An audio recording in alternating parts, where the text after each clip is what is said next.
Salut, on est Matt et Aude, les cofondateurs d'Écotrip, et bienvenue dans Écotrip, la web télé durable. Écotrip, c'est un organisme, c'est du développement durable positif, c'est également de la communication web avec de la vidéo, un blog, des médias sociaux. Écotrip, c'est aussi des gens passionnés. Pour les 6 prochaines semaines, on vous accueille ici même dans notre cours pour vous parler de 6 différentes thématiques. Écotrip, la web télé durable, ça commence maintenant.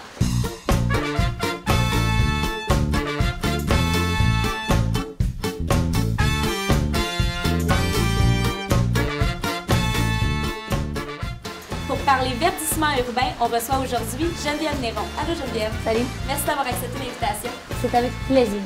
Pour toi, Geneviève, c'est quoi le développement durable? Pour moi, c'est juste des petits gestes du quotidien que plusieurs personnes font qui vont faire en sorte que les choses changent. Et pour toi, ces petits gestes-là, dans ton quotidien, ça se répercute comment? Juste de faire du compost, je vois la différence au lieu de jeter 6 sacs de poubelle par semaine, il y en a 2.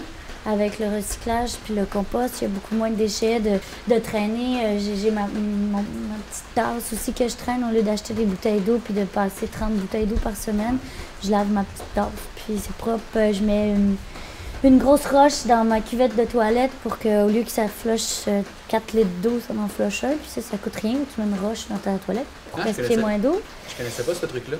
Ouais, de faire des bacs à eau de pluie au lieu d'utiliser de l'eau potable pour laver ta voiture ou whatever. Laver ta asphalte? Non, je fais pas ça. Je lave pas mon asphalte. La pluie s'en charge très vite. C'est des toutes petites choses comme ça qui, au début, je trouvais ça un peu, pas rochant, mais plus difficile, mais que là, on dirait que c'est tellement facile. Je pense aussi que ma fille qui a 16 ans, juste cette génération-là, ça fait une grosse différence. Les autres ont été comme élevés là-dedans, puis pour eux autres, tu jettes rien par la fenêtre, il y a des poubelles, tu recycles, ça va de soi. Ils sont beaucoup plus conscientisés que nous. Et les plus petits encore, ma petite nièce qui a 7 ans, elle vient de faire un documentaire sur l'environnement à son école, puis les autres sont vraiment... À 7 ans? Ah oui, elle me montrait comment faire un lunch écologique, là, puis j'avais d'affaire à pas mettre un ziploc dans sa boîte à lunch, puis je me faisais dire, ils sont encore plus conscientisés, puis je trouve ça vraiment positif. Je pense que plus les gens sont conscients, puis plus ils portent attention à ça. Que ça fait pas si longtemps que ça qu'on nous parle d'environnement. Quand j'étais au primaire, on ne parlait pas de ça du tout. C'était pas... Non, l'environnement, il y avait du bois partout, puis c'était là, puis c'était correct. Il n'y avait pas de problème avec ça, je pense. Maintenant, il semble qu'on en parle plus. Quel est votre espace vert préféré à Montréal? Moi, j'aime bien le parc du Mont-Royal. Moi, j'aime bien le parc Maisonneuve. C'est ici au parc La Fontaine. Je dirais que ça serait le parc La Fontaine parce qu'il est grand et sinon le parc Laurier parce qu'il y a une piscine gratuite la semaine. Et pourquoi le parc Laurier? Je sais pas, j'aime l'environnement autour, puis c'est proche des petites boutiques sur Laurier. J'aime bien la vue qu'on peut avoir du parc du Mont-Royal, de voir la ville. C'est un bel espace, il y a de l'eau, c'est grand, il y a de l'ombre, il y a beaucoup de gens, mais tu peux avoir quand même une certaine tranquillité. À Montréal, est-ce que tu penses qu'il y a assez d'espace vert? Ouais, je trouve ça même plutôt cool par rapport à la France parce qu'en pleine ville, on peut se retrouver dans un parc et c'est bien sympa. C'est pas mal vert pour une métropole. Là. Il y a des arbres partout dans les artères, les grandes artères, les petites rues. C'est très agréable à vivre. Pour ça, c'est assez vert, Montréal.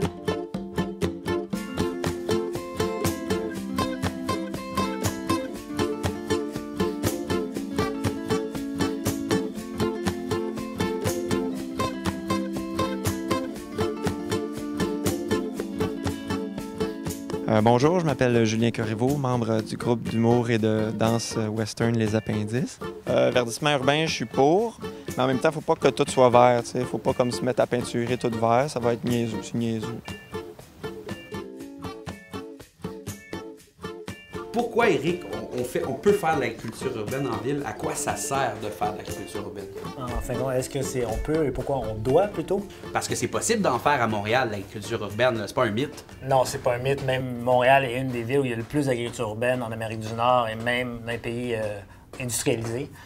Il y a entre 15 et 18 000 personnes qui font de l'agriculture urbaine à Montréal. Quand on parle des personnes qui font de l'agriculture urbaine dans leurs cours, c'est quoi les moyens qui s'offrent à eux pour pouvoir avoir leurs propres légumes? Il y a différentes choses. Déjà, si on est propriétaire ou si on vit au premier étage, on peut toujours aménager sa cour pour avoir vraiment un espace jardin traditionnel.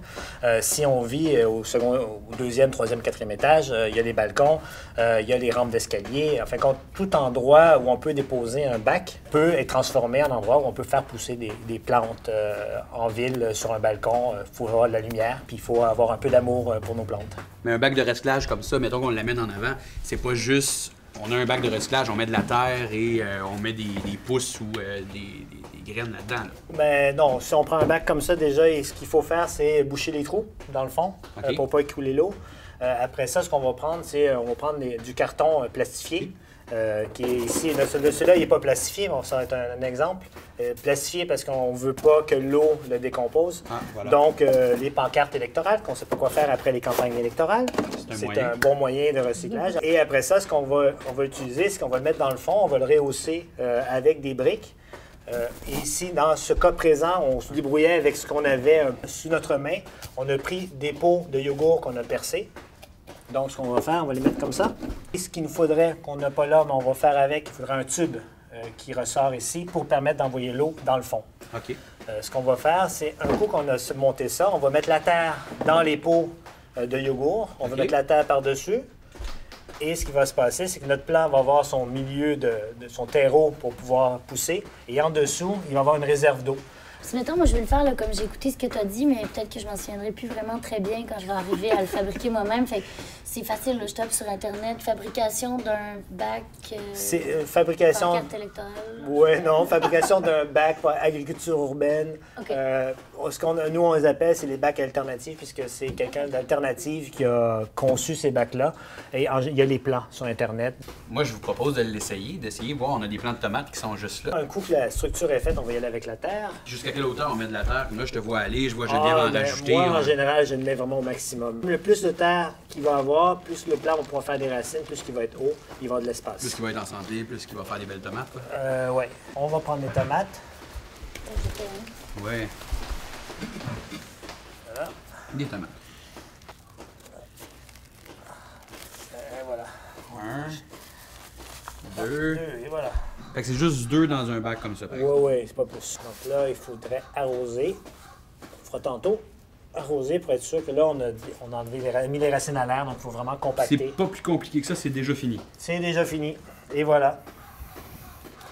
Et tu pourrais mettre un peu de basilic si tu veux. Geneviève, est-ce que de faire ça ici, ça t'a donné le goût d'essayer d'implanter des bacs chez toi, sur ton toit ou dans ta cour? Oui, je vais essayer. Puis je vais aller surtout prendre l'information. Si c'est possible pour moi, chez nous, de faire un toit vert puis de me lancer là-dedans, ça me... Oui.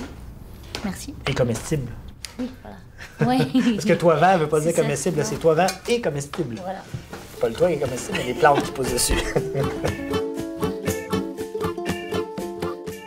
La semaine prochaine, on parle de consommation responsable en faisant un barbecue et on rencontre MC Gilles pour lui faire goûter la recette. En attendant, allez visionner des capsules inédites sur le site d'Écotrip au www.écotrip.qc.ca. Bonne semaine! Ciao!